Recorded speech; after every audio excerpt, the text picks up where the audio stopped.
السلام علیکم اسٹوڈنٹس، آج ہم کلاس 9th اور 10th کے اردو کی بک کا حصہ نظم شروع کریں گے، اور اس میں جو پہلی نظم ہے وہ ہے حمد، اور اس کے شاعر جو ہیں وہ ہیں مولوی محمد اسماعیل میرٹھی۔ ان کی تاریخ ولادت یعنی پیدائش کی تاریخ ہے 1844 اور تاریخ وفات 1917۔ مولوی محمد اسماعیل میرٹھی ہندوستان کے شہر میرٹھ میں پیدا ہوئے۔ میرٹھ ایک شہر کا نام ہے، اس میں پیدا ہوئے اور اسی کی نسبت سے انہوں نے اپنے نام کے ساتھ میرٹھی لگایا ہے۔ ابتدائی تعلیم میرٹھ میں ہی پائی، پھر عربی اور فارسی کے استاد کی حیثیت سے میرٹھ اور سہارنپور کے اسکولوں میں خدمات انجام دیں، یعنی عربی اور فارسی کے استاد بنے۔ آخر میں آگرے میں سینٹرل نارمل اسکول میں استادوں کو تربیت دیتے رہے، یعنی اس کے بعد آگرہ میں آ گئے اور یہاں پر استادوں کی ٹریننگ کرنے لگی، یعنی ٹیچر ٹریننگ میں انہوں نے حصہ لیا۔ وہاں سے ریٹائرڈ ہو کر واپس میرٹھ آ گئے اور یہیں انتقال فرمایا، یعنی اپنے آبائی گاؤں میں واپس آ گئے اور وہیں ان کا انتقال ہوا۔ اسماعیل میرٹھی کا شمار بچوں کے اہم شاعروں میں ہوتا ہے، یعنی انہوں نے ویسے تو بہت ساری نظمیں لکھی ہیں، لیکن زیادہ نظمیں جو ہیں انہوں نے بچوں کے لیے لکھی ہیں، تو اس لیے ان کو بچوں کا شاعر بھی کہا جاتا ہے۔ بچوں اور نوجوانوں کے لیے بہت سی اصلاحی اور اخلاقی نظمیں لکھی۔ اصلاحی نظمیں یعنی ان کی اصلاح کے لیے، ان کی بہتری کے لیے۔ آپ کی شاعری زبان کی پاکیزگی اور بیان کی سادگی کا نہایت عمدہ نمونہ ہے۔ آپ کی نظمیں ہندوستان اور پاکستان کی درسی کتابوں میں پڑھائی جاتی ہیں۔ درسی کتابیں کون سی ہوتی ہیں؟ نصاب کی جو کتابیں ہوتی ہیں۔ آپ کا سارا کلام کلیات اسماعیل کے نام سے شائع ہو چکا ہے، یعنی جتنی بھی چیزیں انہوں نے لکھی ہیں، جتنی بھی نظمیں، غزلیں، جو کچھ انہوں نے لکھا ہے، اس کو ایک کتاب میں کی صورت میں شائع کیا گیا ہے، اور جس کو نام دیا گیا ہے کلیات اسماعیل کا۔ درسی کتاب میں شامل حمد اسی کلیات سے لی گئی ہے، یعنی آپ جو بھی نظم پڑھنے جا رہے ہیں حمد، وہ بھی اسی کلیات سے لی گئی ہے۔ جی اسٹوڈنٹس، شروع کرتے ہیں۔ خدایا نہیں کوئی تیرے سوا، اگر تو نہ ہوتا تو ہوتا ہی کیا۔ اس میں شاعر کہتے ہیں، اللہ تعالیٰ کی تعریف بیان کر رہے ہیں اور کہتے ہیں کہ اے اللہ، تیرے سوا کوئی معبود، کوئی خالق، کوئی رب نہیں ہے۔ ہر چیز میں بس تو ہے، یہ دنیا اور یہ ساری کائنات تو نے ہی تخلیق کی ہے، تو ہی پیدا کرنے والا ہے۔ اگر تو نہ ہوتا تو کچھ بھی نہ ہوتا۔ ظاہر ہے اگر خالق نہ ہوتا تو پھر مخلوق کیسے ہوتی؟ یہ حسن، یہ خوبصورتی، یہ سارے نظارے، دنیا، انسان، چرند پرند، غرض دنیا کی ہر چیز، اگر اللہ تعالیٰ نہ ہوتا تو ان چیزوں کا بھی وجود نہ ہوتا۔ شعر نمبر 2 ہے، تصور تیری ذات کا ہے محال، کسے یہ سکت اور کہاں یہ مجال۔ تصور یعنی خیال کرنا، سوچنا، محال مشکل، یعنی ایسی چیز جو قدرے ناممکن ہو، سکت ہمت، طاقت، مجال جرأت، کسی چیز کا حوصلہ۔ اس شعر میں شاعر کہتے ہیں کہ ہم انسان اللہ تعالیٰ کی ذات کا تصور یا خیال بھی نہیں کر سکتے، ہم سوچ ہی نہیں سکتے کہ اللہ تعالیٰ کیسا ہے یا اس کی قدرت کتنی وسیع ہے۔ وہ تو ہماری سوچوں سے بہت زیادہ بلند ہے، ہماری سوچیں محدود ہیں۔ اللہ تعالیٰ کا تصور کرنا ہماری اوقات میں نہیں، ہماری حیثیت نہیں ہے کہ ہم اللہ تعالیٰ کے بارے میں سوچ سکیں، اور نہ ہی اتنی ہمت اور طاقت ہے کہ ہم اللہ تعالیٰ کی تخلیق ہیں، وہ ہمارا خالق ہے، اور ہماری سوچ کے دائرے سے وہ بہت زیادہ بلند ہے۔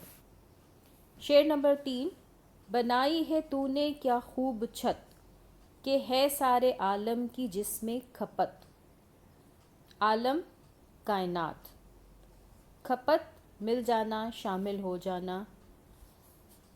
اس شعر میں شاعر نے دنیا سے جو دکھائی دینے والا آسمان ہے اس کو چھت سے تشبیہ دی ہے، اور کہا ہے کہ یہ جو ہمارے سروں پر آسمان ہے یہ چھت کی طرح دکھائی دیتا ہے جو صدیوں سے، سینکڑوں سالوں سے ہمارے سروں پر تنی ہوئی ہے، اور اس میں چاند، سورج، ستارے، سیارے اور نہ جانے کیا کچھ اس کائنات میں جو چیزیں شامل ہیں وہ سب اس کے اندر سمائی ہوئی ہیں.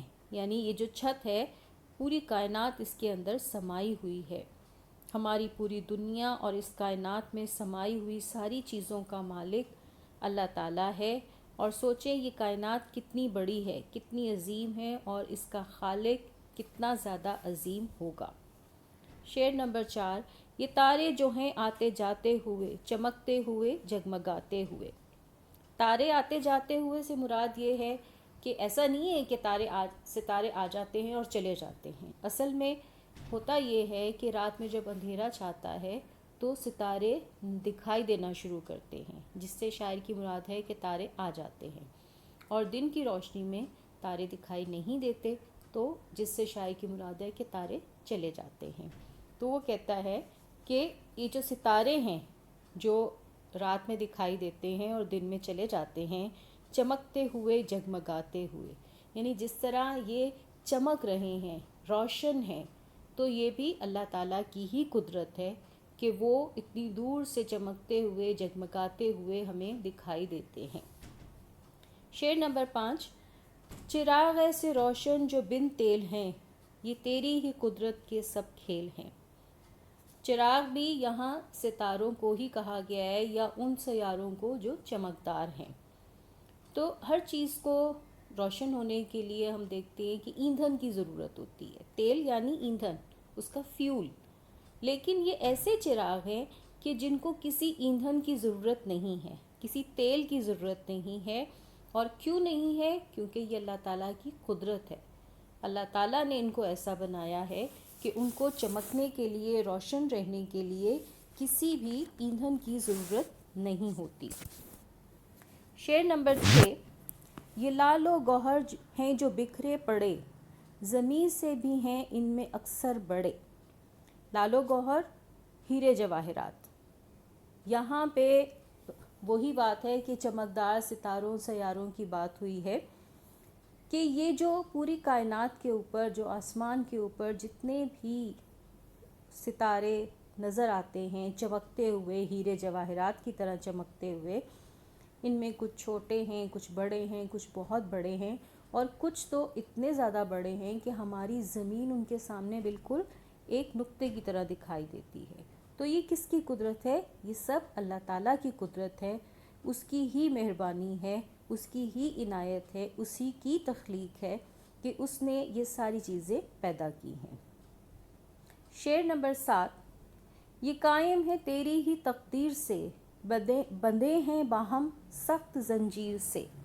قائم ہونا، سلامت ہونا، تقدیر یعنی اللہ تعالیٰ کی قدرت. تو یہ سب جو ہیں، یہ ساری کائنات جو ہے، اس کائنات کی ہر چیز، جاندار، بے جان، جو دکھائی دیتی ہے، جو دکھائی نہیں دیتی، ہر چیز جو ہے وہ کس کی وجہ سے ہے؟ اس کا تخلیق کار کون ہے؟ اللہ تعالیٰ. یعنی اللہ تعالیٰ نے ہی ان کو اپنی قدرت سے بنایا ہے. بندھے ہیں باہم سخت زنجیر سے، باہم آپس میں. تو کیا ہے کہ یہ سب جو ہیں وہ اللہ تعالیٰ کی قدرت کی زنجیر سے بندھے ہوئے ہیں. یعنی کوئی چیز جو ہے اس کائنات کی، وہ اپنی مرضی سے کچھ نہیں کر سکتی، بلکہ جو بھی کچھ ہوتا ہے وہ اللہ تعالیٰ کے ہی حکم سے ہوتا ہے، اللہ تعالیٰ کی مرضی سے ہوتا ہے. اور ہر چیز جو ہے وہ اللہ تعالیٰ کے قائم کردہ اصولوں کے تابع ہے. یعنی جو اللہ تعالیٰ نے جس طرح جو اصول بنائے ہیں، ہر چیز اسی کے حساب سے موو کر رہی ہے. شعر نمبر 8 ہے. وہ زنجیر کیا ہے کشش باہمی، نہ اس میں خلل ہو نہ بیشی کمی. اب جیسے پہلے شعر میں کہا کہ وہ ایک زنجیر سے بندھے ہوئے ہیں، بظاہر تو کوئی ایسی زنجیر نظر نہیں آ رہی نا، تو کیا ہے؟ اب اگلے شعر میں وہ بتا رہے ہیں کہ زنجیر کیا ہے؟ وہ کشش باہمی ہے. کشش کا مطلب قوت، کشش باہمی آپس میں جڑے رہنے کی، ملے رہنے کی طاقت. خلل رکاوٹ، بیشی زیادتی، اور کمی کم ہونا. شاعر کہتے ہیں کہ یہ سارے ستارے، سیارے اور جتنے بھی تمام اجسام فلکی ہیں ان سب کو اللہ تعالیٰ نے باندھا ہوا ہے اور ان میں آپس میں ایک کشش ہے. اس کشش کو آج سائنس کی زبان میں کشش ثقل کہتے ہیں، یعنی فورس آف گریویٹی. یہی کشش جو ہے وہ تمام جتنے اجسام فلکی ہیں ان کو ایک مدار میں گھما رہی ہے.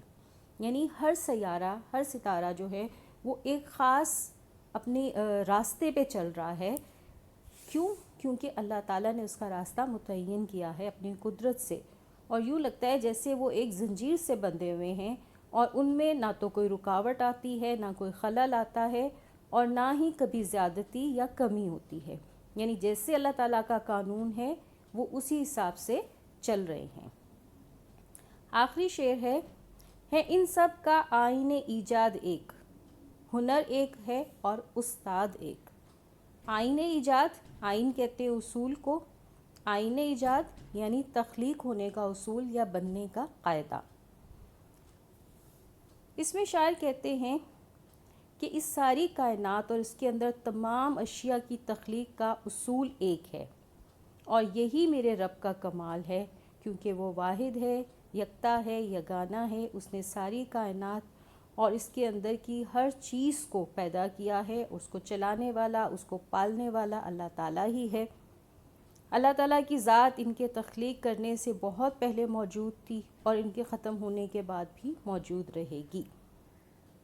وہ جب چاہے گا لمحہ بھر میں یہ سب کچھ ختم کر سکتا ہے، اور جب تک چاہے گا اسے قائم رکھے گا، کیونکہ ان سب کا استاد یعنی ان سب کا بنانے والا تخلیق کار جو ہے وہ اللہ تعالیٰ ہے. کائنات فانی ہے جبکہ اللہ تعالیٰ کی ذات لا فانی اور لا زوال ہے. یہ اسٹوڈنٹس، مجھے امید ہے کہ یہ حمد آپ کو بہت اچھے سے سمجھ میں آ گئی ہوگی، اور اس کے مشقی سوالات اور باقی جتنی شعروں کی تشریح کے لیے ریٹرن ورک آپ اسکول سے کلیکٹ کر لیجیے گا. اوکے، اللہ حافظ.